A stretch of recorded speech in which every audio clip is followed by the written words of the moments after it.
Next up, we have Duncan Gibbs, Managing Director and CEO of Gold Road Resources. Mr. Gibbs has 35 years of mining experience prior to joining Gold Road in 2018. Mr. Gibbs held senior and executive positions with AngloGold Ashanti, Acacia and Shell Billiton. He led the exploration and discovery and development of the 110 million ounce Tropicana Gold Project and was Tropicana's inaugural General Manager. As AngloGold's Head of Exploration for Australasia, Mr. Gibbs managed exploration teams across Australia, China, Mongolia and Southeast Asia. Thanks, Tim, and thank you to Diggers and Dealers for inviting me along today to share the Gold Road story. Firstly, just by way of short overview of Gold Road, we're an ASX-listed 200 company, the main asset, of course, being our 50% interest in the Gruyere joint venture, which is a long-life, low-cost mine with attributable resources entitled to Gold Road of nearly 4.8 million ounces. Our gold production, unusually in the market, fully unhedged, and that with strong gold production out of Gruyere is generating strong cash production and contributes, of course, to, with the joint venture, our strong balance sheet position, which at the end of the half sat at $157 million. In addition to Gruyere, we're seeking to grow the business both through M&A and through successful exploration strategy, and our strategic investments exceed $400 million. Sorry, I'm getting myself out of sequence here. We're also focused very much on sustainable operations and focused on sustainable delivery. We're an industry leader in terms of gender diversity, with Gold Road's diversity being 31% female. We also have equal gender representation on our board, and our executive leadership team would meet the 40-40-20 principle of being of gender diversity. Our HSE management systems, both at Gruyere and across our exploration activities, are now ISO certified, and our LTI-FR performing just below the industry benchmark of around 3.6. We're very active in the communities where we operate, and we play a particular role in looking at really opportunities to create pathways to employment and business opportunities, and very much actively engaged in the sort of educational side of things, working through the kids' school programs and support programs to get kids from school into those kind of pipelines and pathways. We're one of a small number. I think there's 12 Australian companies on the ASX that are part of the Dow Jones Sustainability Index. Most of those, of course, are in the ASX top 50, so we're batting, if you like, well above our weight in terms of how we're performing there. Increasingly, our performance is being well recognised by various ratings agencies, and we've received several awards for the quality of our reporting.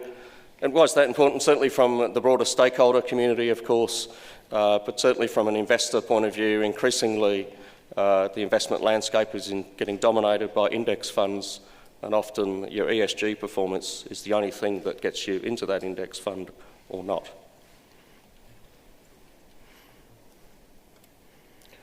Turning to Gruyere, I'll just talk to, I guess for people not familiar with Gold Road, of course the company was really founded on the Gruyere discovery.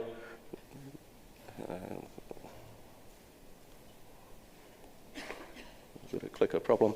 So founded on the discovery of Gruyere back in 2013. The discovery, of course, we ran through the normal debt equity type financing strategies and ultimately made the decision to bring Goldfields in as the joint venture partner. The key part of that for us is it really de-risked the funding strategy for Gruyere, and is a key contributing part to our strong balance sheet position that we hold today. Of course, Gruyere has been really one of the few or a small number of successful gold startups that have occurred in recent times, where clearly we've created value for shareholders through the development of the asset.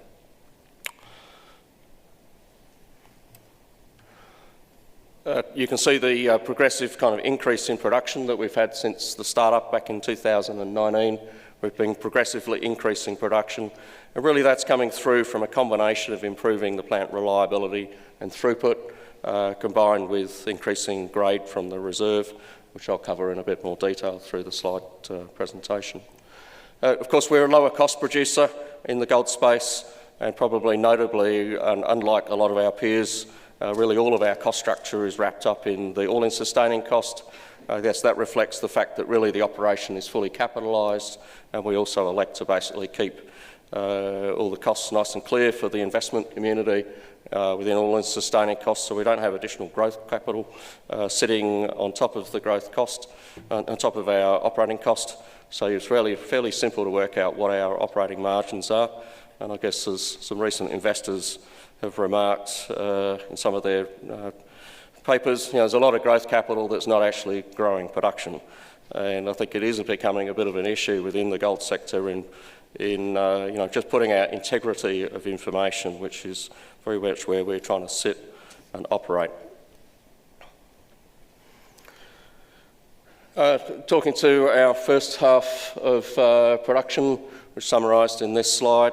The plant at Gruyere is now performing quite reliably and well. We obviously had some earlier operational challenges in the initial couple of years of the operation, but pretty stable production. If you look at the numbers, we produced or ran at basically a rate of 4.8 million tonnes in the first half of the year, so annualised 9.6 million tonnes.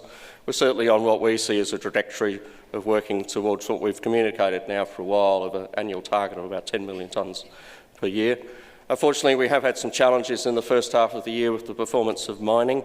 That's hindered the rate of ore and waste mining, underpinning thing really around the reliability of drill rigs in the first half of the year. So we're working through those issues currently, and we have actually successfully mobilised a number of new drill rigs into the site, which lets us sort of deal with those issues. On top of that, we are working through basically ramping up the mining rate. So those issues in the first half of the year have contributed us restating our guidance for the year, which now sits at 320 to 350,000 ounces at the Gruyere asset level, or 160 to 175,000 ounces on an attributable basis.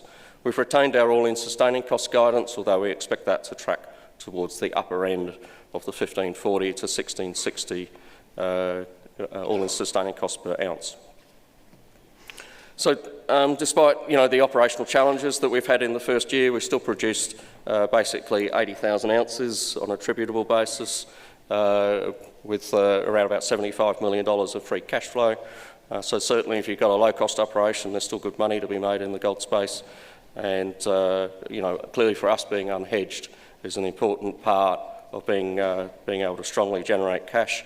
And as I've mentioned, a cash position at the end of the quarter, if you look at cash and equivalents, of $157 million. So we've just talked to sort of the current operating things and where we're really focused on. We've had a lot of focus in the last couple of years really around improving the reliability of the plant. There's still an ongoing journey there, but certainly we're starting to see a lot more consistent and reliable production. We're partway through a construction project, basically installing a third pebble crusher. Really, you can look at that as a debottlenecking project so that we can fully get the value out of the milling circuit. But importantly, it'll be a third larger unit. It will reduce the level of maintenance intensity, help us with maintenance cost reduction, and really set the operation up for the longer term. We did successfully deliver a record throughput through the plant, nearly 900,000 tonnes processed in May, which really demonstrates, if you kind of annualise that the plant we view as being capable to hit that kind of 10 million tonne per annum target. We just need to get the reliability, consistency, and obviously the pebble crusher being an important part of that part of the plant operations. If I turn to the mine, so really I think the operation is now at a point where we're shifting from the plant as the major operational focus into the mine. An issue, as well as the operational performance issues I've just talked about in terms of the immediate issue around the drill fleet.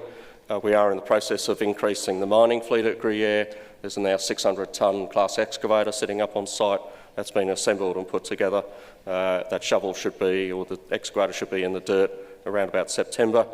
And that's an important part of increasing the mining rate that we need to sustain the strip ratio for the life of mine and ultimately liberate another 1 million ounces that we've added to the reserve since the original development of Gruyere. So very much an operational focus on the mine and lifting up that rate of production, key part of the operation going forward, as well as working through those immediate issues that we've had around the reliability of the drill fleet and blasting activities in particular. Now if I turn to, I guess, the sort of resource reserve side of Gruyere, of course resource, very large resource and reserve base, really located on 2 tenement blocks. So out on the eastern side, we have the main mining lease that hosts Gruyere and of course all the mine infrastructure. The total reserve there over 4 million ounces. And then across it, the Golden Highway trend. So the Golden Highway sits basically between the Attila and Alaric resources. We have around 300,000 ounces over there. That's very much been the focus of exploration activities that have been managed by Gold Road in the first half of the year, and I'll talk to those in a little bit more detail. The longer term potential we see really is around underground mining opportunities below the Gruyere open pit. So I'll just start with the Gruyere open pit design at the moment. Originally, when the project was committed, it was a 5-stage pit design, so we've really added a couple of pit stages at depth, which grew the reserve by about 1 million ounces at Gruyere. So the pit, large scale, basically 2 kilometres long, about 1 kilometre wide, and ultimately goes down about 500 metres below surface. The earlier stages in pit 1 mined out basically through last year. We started in what was a lower grade part of the ore body, so just over 1 gram. We're working through the stage 2 pit now, it's just about depleted, and the future stages of the pit really around about 1.3 grams as per our reserve. So of course the step up in grade that we've seen since the development of the operation, key part of lifting the production on that chart that I showed you before, and very much through the future mining stages we maintain head grade or mine grade around about the 1.3 grams. Turn across to Golden Highway, so this is the sort of suite of results that we got reported in the most recent quarterly. So you can see there's plenty of good numbers here, pretty much as you'd expect from doing a resource drill out. You'd expect to be hitting lots of results. They certainly demonstrate the mineralised system is there. Pretty much it's now drilled to a level that will enable us to report indicated or higher resources and work through all of the reserve and mine design type work. So we see really this project area now moving into sort of feasibility level standard studies, which really kick on from now. Of course, all the permitting things that you need to do, and the overall aim here is to really be starting to mine from Golden Highway from about 2026, where the mineralisation here will be mined over sort of roughly 3 years and will augment the mining from Gruyere.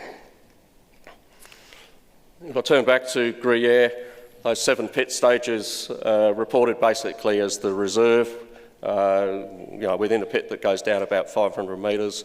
We report to the market the resources that sit outside of that open pit really on 2 kind of lenses to, if you like, a fairly traditional approach as reported on the slide on your left, really with a constraining shell done at $2,000 per ounce.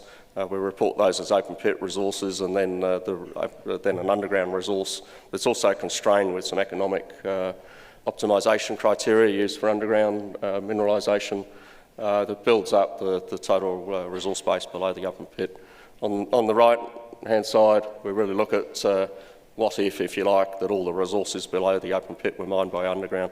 Either way you look at it, we're looking at a total resource really outside of the open pit reserve here, of at least 3.5 million ounces.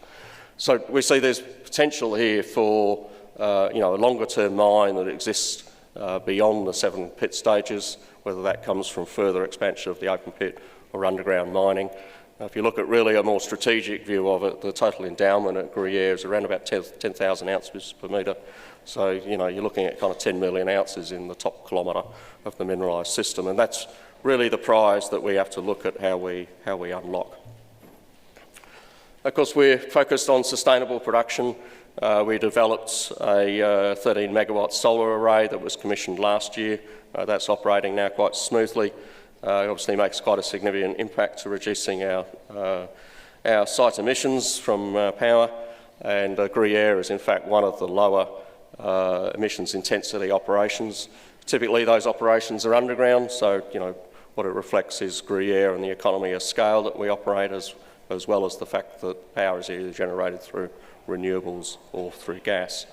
We're in the process of looking at further expansions of renewables, and I guess from our analysis of those opportunities, very much the renewables requires very heavily on mine life to be able to amortise what are high-cost, capital-intensive opportunities, and hopefully we can make some further announcements on the studies that we have currently underway. But I guess our sort of strategic view on things that, energy prices are only likely to increase, and we've got things like the safeguard mechanism that obviously contributes to higher cost, and we think that we'll probably end up with an investment in renewables that gives us high confidence in the future energy prices, as well as the obvious environmental benefits and reduction in carbon intensity that can come from those opportunities. So turning now just to our exploration activities, and am I out of time, am I? I'll just talk to this quickly, so perhaps just cut off after, this slide. So exploration-wise, we've now got really an Australia-wide portfolio of exploration activities, strategic investment in De Grey mining that occurred through our acquisition of DGO Gold, and on-market purchases, so we hold a 19.7% interest in De Grey. Of course, that's the Mallina Gold projects, and I'm sure that Glenn will give an update on De Grey tomorrow. We hold an interest in Yandal that also came through De Grey. We now have really an exploration portfolio that is Australia-wide, of course focused on Yamana. We also have quite a significant program occurring up at Mallina, in land adjacent to De Grey, and our base metal properties at Yarra Briar and Stuart Shelf have been farmed out, and we now have other funding for those properties. Yep. Thank you very much, Duncan. There we go. Might have to catch up at your booth.